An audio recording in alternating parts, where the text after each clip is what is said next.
before, mamaya yung after. Yan. Kasi susunduin natin si Pixar sa bahay ng in-laws ko, kung saan nakapag-stay siya for the past 2 days. And today ang nakatakdang pag-haircut namin. Yan. Marami nagko-comment sa inyo, and aware din naman kami na mahalang barber service or haircut service dyan sa Amerika. Kaya habang nandito kami, magpapagupit na kami, no, para malaki yung maitipid natin. And also mura din talaga yung barbershop na pupuntahan namin ni Pixar, dahil doon ako madalas magpagupit. Kahit nga magbigay tayo ng maganda-gandang tip, ang kalalabasan pa rin is makakamura pa rin tayo. So yun ang objective natin, yung mission natin for today is makapagpa-haircut, dahil talagang nalalapit na ang aming pagbabalik sa Amerika. Kaya besides sa pagpapa-haircut, talagang ini-enjoy na lang namin ni Pixar ang mga natitirang araw namin dito sa Pilipinas, with family, with friends, yan. And yung weather, ito, summer weather. Yan, yung malagkit na weather ng Pilipinas, ini-enjoy din natin kahit talagang mainit talaga. Yan. So, yung comments na mga natatanggap ko, marami pa rin yung about dun sa mga dadalin ko sa Amerika. Yung mga corned beef, yung mga liver spread.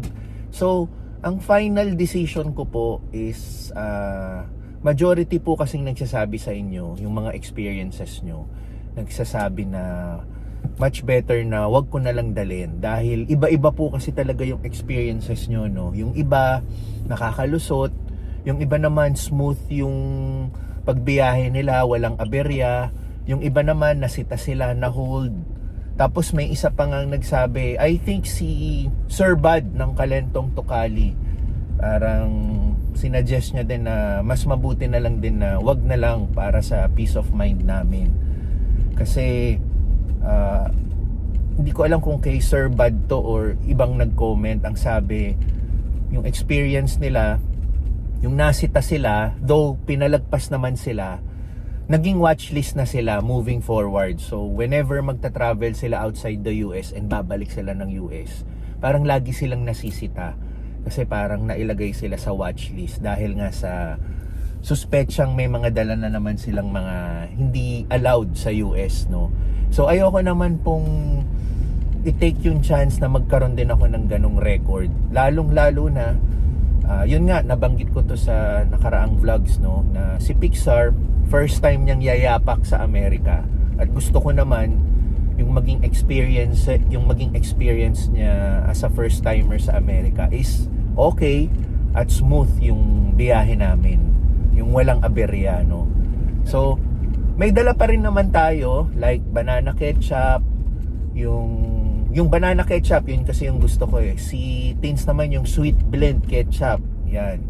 Tapos yung paborito kong lumpiang Shanghai, yung junk food na sinadya pa natin sa Dali, yan, nasa isang vlog ko rin yan.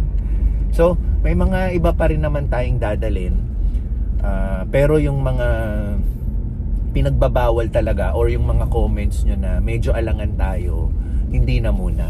Pero yun, kung hindi po dahil sa comments nyo, talagang napaisip po talaga ako, talagang nag-decide po talaga ako na nang maigi, no, para mag-come up na wag na lang dalhin yung mga corned beef, liver spread, even yung magic sarap, hindi ko na dadalhin.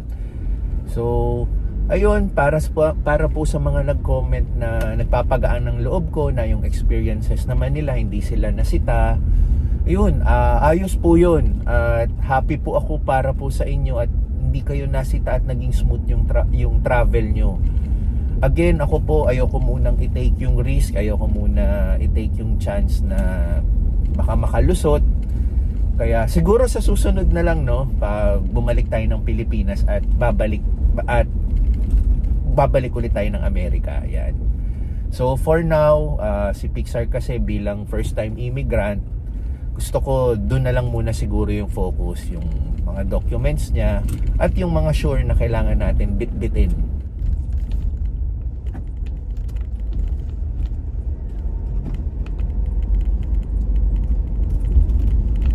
na si Pixar. Pixar, say hi to the vlog. Yan, haircut time na namin. At yun nga, may pinag-uusapan kasi kami, dahil si Pixar, may allowance siya dito sa Pilipinas. So, syempre in peso, 'di ba? So, yung allowance na natatanggap niya palagi, marami-rami na rin siyang naipon. So, sabi ko, bago kami umalis, pwede na natin ipapalit sa dollar para may baon din siya sa Amerika. Pag may gusto siyang bilhin, or much better, kung gusto niya pa rin i-save, no? So, kailangan natin mag-open ng bank account para sa kanya, para may savings din siya. Which eventually, plano rin naman namin gawin yon para nakakapag-start tayo mag-save up para sa kanya.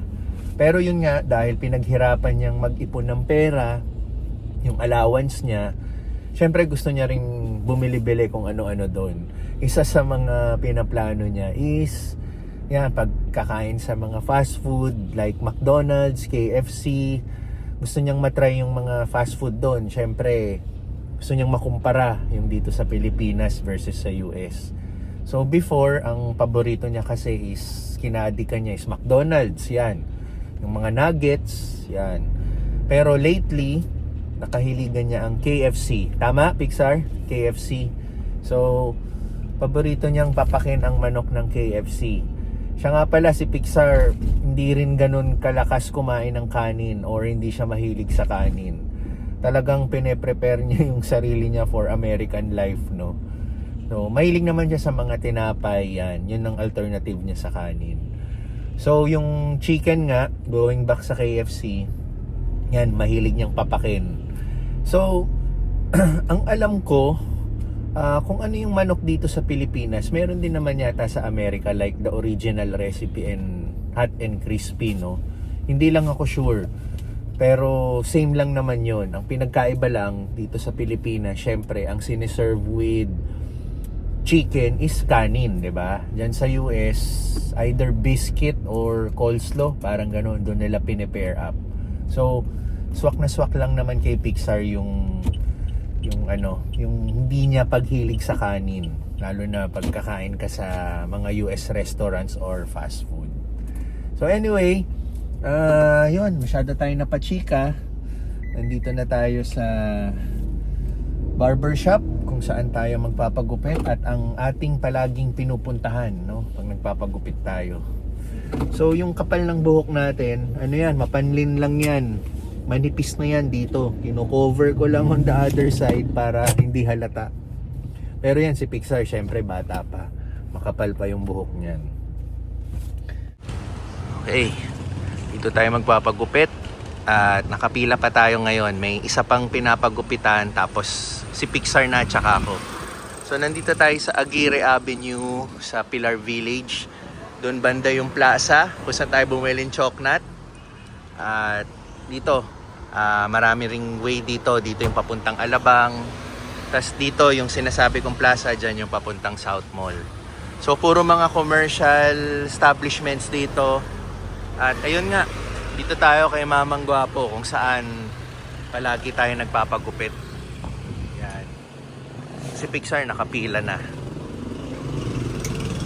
Yan.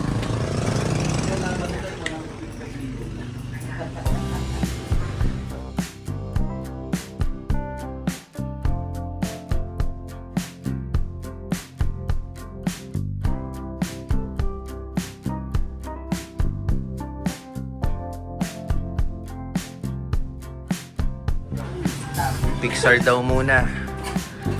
Ito nga pala si Kuya Tommy, ang ating barbero.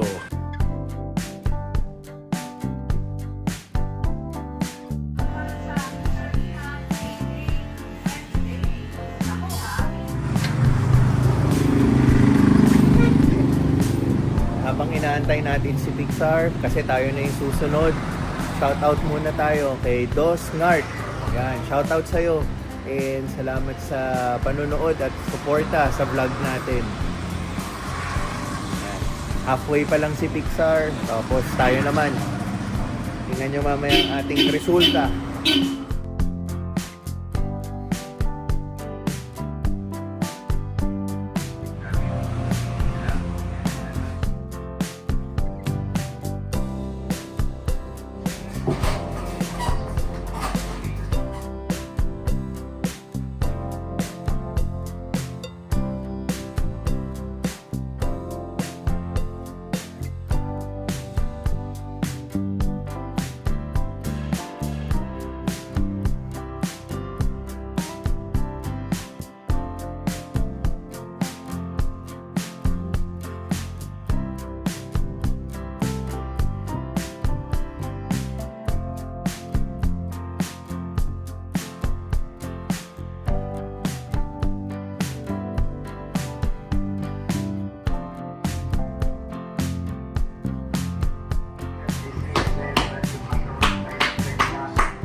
Ayan, same na kami ni Pixar, oh. Good. Paano? See you soon. See you soon, sir. Thank you. Salamat. Oo. Next year. Next year. Oo. Good luck, sir. Oo, salamat. Wait tayo, ha? Pixar.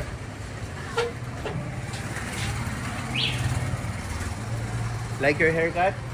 Pareho na ba kami? Pinareho ko eh. Para syempre kambal, di ba? Parang magkapatid lang. Wait lang.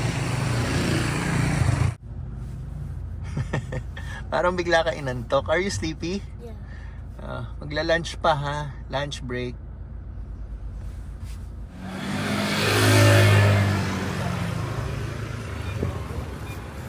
Magkano po dito sa Walis? 220?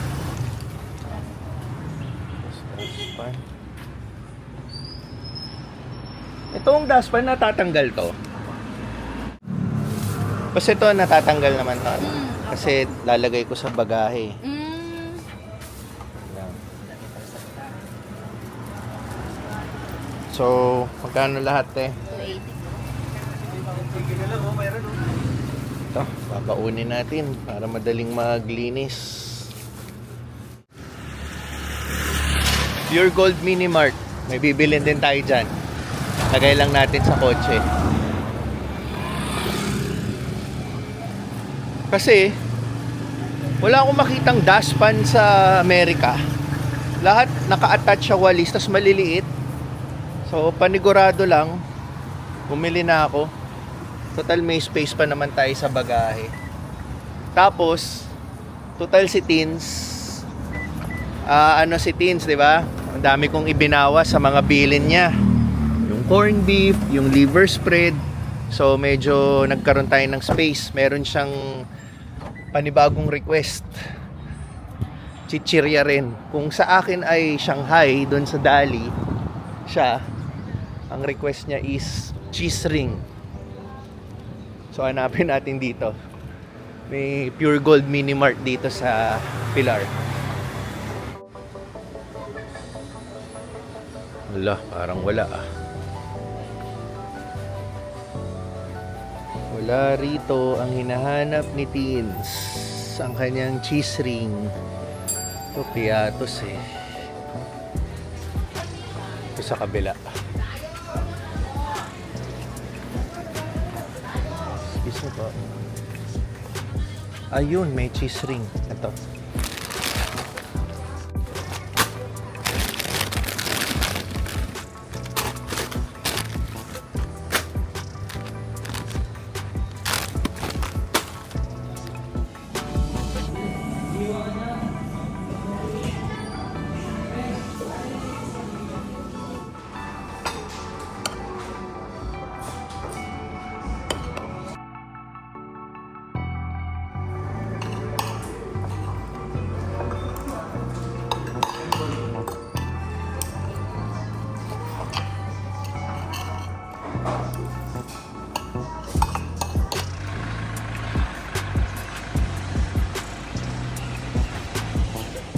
Pa rin tayo sa BF Resort. Yun, kumain tayo kanina doon sa Ate Anas. Popular na ano yun dito sa BF Resort. Sikat sila sa kanilang kare-kare. Kaya tinikman natin yung kare-kare at napakasarap.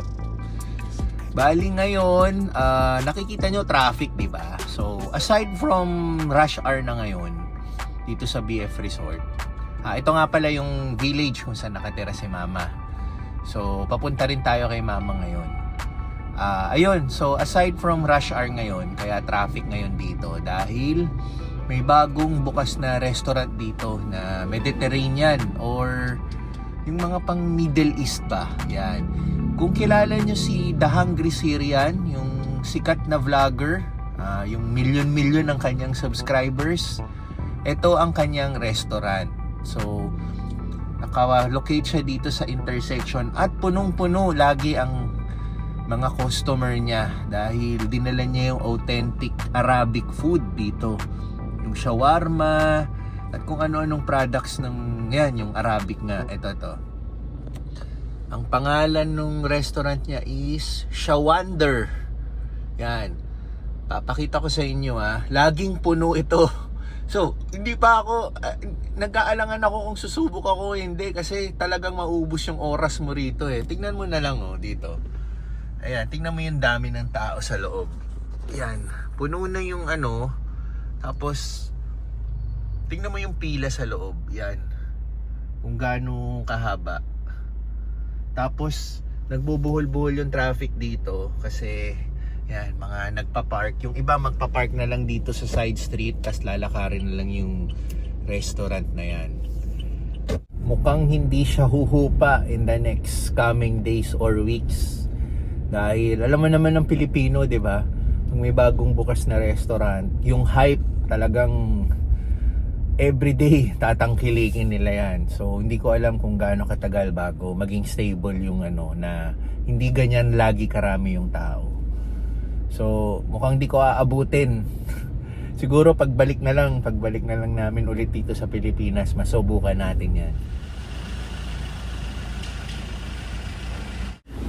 Hindi ko na natuloy yung vlog kagabi. Pagpunta ko kina mama, nagkwentuhan na kami, tapos yun, nagpahinga na. So ngayon, ano ba ngayon? Thursday na, April 16. Tirik na naman ang araw. So galing akong Mercury Drug, eto.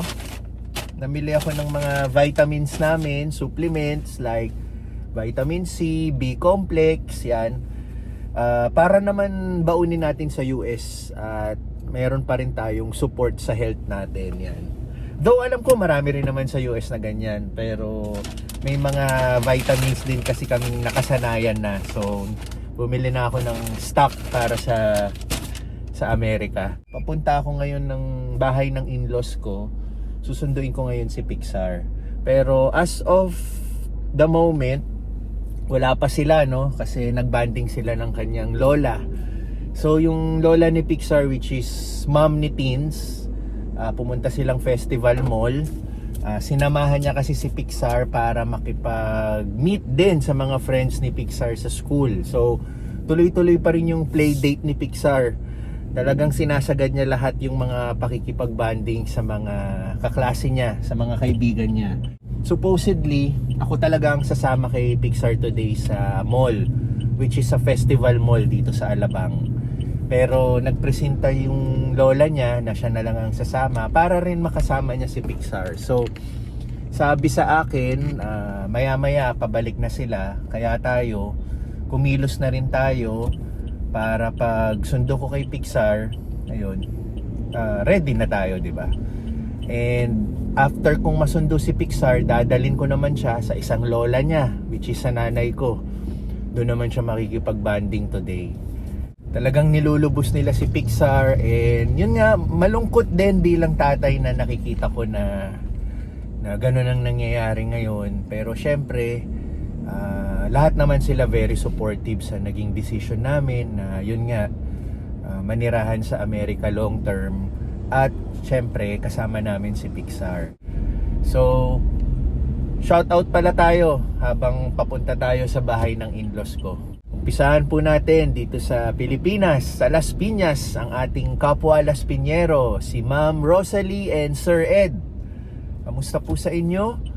At maraming salamat po sa pag-support po sa channel natin. Trixtan29, sabi niya, pag nagawi tayo sa New Jersey, sana ma-meet natin si Trixtan. So sir, nasa listahan din naman namin yung mga lugar na yan, no? So ang dami namin plano dyan sa US, lalo na pag mamamasyal. Isa talaga sa listahan namin ang New Jersey at maging ang New York, yan. So sir, salamat po sa pag-support sa vlog natin, and shout out po ulit sa inyo. Sir Bud, nakakagutom naman yan. At ako sa tinola, mas preferred ko ang sayote. Pause ko muna, Sir Bud. Eto, bumalik tayo sa bahay, change of plans. Mas na-extend yung playdate ni Pixar kasama ang kanyang friends. May message ako ng lola niya, so maya-maya pa daw pwedeng sunduin si Pixar. Mga ilang oras pa ang kanilang in-extend. So tayo, umuwi muna tayo sa home base para ituloy ko rin pala yung shoutout na bitin kanina habang nagdadrive tayo. Yan. So, Shout out kay Gerald Christian Flabiano. Yan. From Connecticut, USA. Kamusta po? Sabi niya, nakakatawa nga yung sinabi niya eh. Ito yung sa last vlog natin sa house tour dito. Yung meron akong binanggit about feng shui dito sa isa sa kwarto namin. Sabi niya, wala naman masama kung susundan natin ang feng shui. Pero ang masama, pag hindi natin sinunod si Teens, di ba? Ayun. Tama naman. Tama naman, Gerald, no? So, kamusta dyan sa inyo sa Connecticut, USA? So, ayun. Marami pa tayong oras para antayin si Pixar. Tapos, meron akong gusto rin i-address, no? Meron po kasing isang nag-comment sa atin. Pero, hindi ko naman po tinitake offense yung comment nyo. Actually, natutuwa po ako na nag-aalala po kayo sa alaga natin mga pusa rito. So, ipapakita ko lang po at i-explain ko lang din po kung bakit ganito po ang sitwasyon ngayon ng mga pusa natin dito sa bahay. Okay. So, ito sila. So, according po sa comment nyo, sabi nyo, mas maganda yata mabigyan natin sila ng malaki-laking kwarto or space kasi nakakulong lang po sila ng ganyan. Well, tama naman po kayo. Nakakulong lang talaga sila dyan. At yan, sama-sama nga sila eh. Pero sa nakikita ko naman po, hindi naman po sila nagsisiksikan, no? Siguro po pag medyo lumaki-laki sila yan, tingin ko yung kulungan nila is masyado ng maliit para sa kanila. I-share ko na lang din po, ito po kasing mga alagang pusa na nandito sa bahay. Bago po ako nag-America 2 months ago, wala po sila. Wala po kaming alagang pusa. In fact, few years before, may mga alaga kaming pusa, mga stray cats po yun. Pero isa-isa na silang nagsiwalaan at namatay. Yung iba, hindi ko po alam yung reason ba't hindi na sila umuwi. Yung iba naman, kusang namatay po dito sa pangangalaga namin. Pero mga stray lang po sila na pinapakain namin at natuto ng manirahan dito sa garahe namin. So hindi na namin sila itinaboy. Talagang pinapakain na lang namin sila everyday and winelcome na lang po namin sila dito sa garahe, no? So ako po, though maalagain po kami sa hayop, mapagmahal po kami sa hayop, ako po personally, hirap po akong mag-alaga ng hayop or either pusa or aso kasi po, mabilis po akong ma-allergy sa mga balahibo nila. Mabilis pong magpantal yung katawan ko, yung balat ko sa mga hayop, lalo na sa pusa at aso.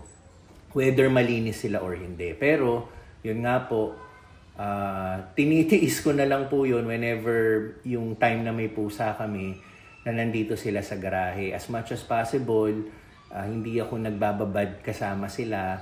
Pinipet ko po sila pero hindi yung matagalan and I'll make sure na pagkatapos ko po silang ipet, naguhugas po ko thoroughly ng kamay ko kasi pag nahawakan ko po sila at nahawakan ko yung ibang parte ng katawan ko, ang bilis ko pong magpantal yan. So yun lang po yung history ng pagiging maalagain namin sa mga hayop. So again, meron po kaming alaga before, isa-isa na lang po silang nawala. Hindi ko na rin po alam yung naging balita sa kanila. Basta one day, hindi na lang sila umuwi dito sa bahay. Okay, fast forward to now. Nakikita nyo po ito. So yung nag-US po ako, si Richie po ang aming caretaker. Meron po siyang strays na kinupkup. Yan. Ito po yung mga kinupkup niya. Ayun. So, yung kinupkup niya yan, namumroblema si Richie kung paano niya alagaan kasi nga, pag hinayaan niya lang dito sa garahe, eventually lalabas din sila ng garahe. And then, hindi natin alam, baka pwedeng masagasaan sila or pagtripan sila kung sino man ang, di ba, uso dito sa Pilipinas, marami rin nantitrip ng mga kuting eh. Yan. So, concern lang din si Richie, gusto niyang kupkupin to. Tapos, pasalamat po ako sa mga in-laws ko, pinrovidean nila ng kulungan. Yan. Sila pong gumastos ng kulungan. Sila rin po ang gumastos ng cat litter kung saan sila tumatae. Sila rin po ang gumastos ng pagkain. At sila rin po ang gumastos ng tubig. At yung tubig po nila, nakabote pa po to. Ito po. Mga purified water po ito. Yun. So, kung i-explain ko po yung site kung bakit po sila nakakulong, yun po yung reason na masyado nang mapagmahal, napamahal na si Richie sa mga pusang ito. Ayaw niya ng tawag doon, ipatambay dito sa garahe kasi maliliit pa sila, baka yung iba lumabas ng bahay, tapos kung mapano na sila. So, ganyan po yung ginawa. Pangalawa po, wala na po kaming pwedeng maibigay na kwarto sa kanila or space para maalagaan sila. So, ang the best na magagawa na lang po talaga is i-provide sila ng ganitong kulungan. So, para lang din po hindi kayo mag-alala, si Richie naman po, pag hindi po siya busy, pinapakawalan niya naman po yan dito sa garahe. Nakakagala naman po sila, nai-stretch naman po nila yung kanilang mga paa, tapos binabalik din po sila ni Richie sa kulungan. Pag nasa tingin niyang medyo nakapag-exercise na yung mga pusa natin. So, alam ko naman eventually pag nagsilakihan to, papakawalan din to ni Richie para makabisado na nila yung kung ano man ang tahak nila sa buhay, no? So, kung aalis sila ng bahay, katulad din po ng ginawa namin before, wala na po kaming magagawa. Pero kung mag-i-stay po sila rito dahil sa tingin nila ito na ang kanilang tahanan, much better po, di ba? So, yun lang po yung best na kaya naming magawa for them. Pero yung mag-provide pa kami ng sariling kwarto nila, sariling ano pang ikaka-comfort nila sa sarili nila, I think ito na po yung best na magagawa namin for them. At hindi naman po lahat ng mga strays na makita namin kayang kupkupin. So, sadyang ito lang po yung nakita ni Richie, sama-sama sila, maliliit sila, kaya po niya kinupkup. Ma'am Abony, I hope na-explain po namin ng maayos on our end kung bakit po ganyan ng sitwasyon or kalagayan ng mga pusa namin dito sa bahay. And maraming salamat po sa comment nyo at sobra pong na nakikita ko po yung concern nyo sa mga hayop. Maganda po yung hangarin nyo, maganda po yung suggestion nyo. Pero ayun po. Ayun, Sir Bud, tuloy ko na muna yung panonood. At sa mga viewers po natin, maraming salamat po sa palaging suporta nyo sa channel natin. Sana po wag po kayong magsawa sa pag-support and mag-ingat po kayo sa mga gagawin nyo for today or tomorrow or sa mga susunod na araw. Kita-kits po tayo sa susunod na vlog.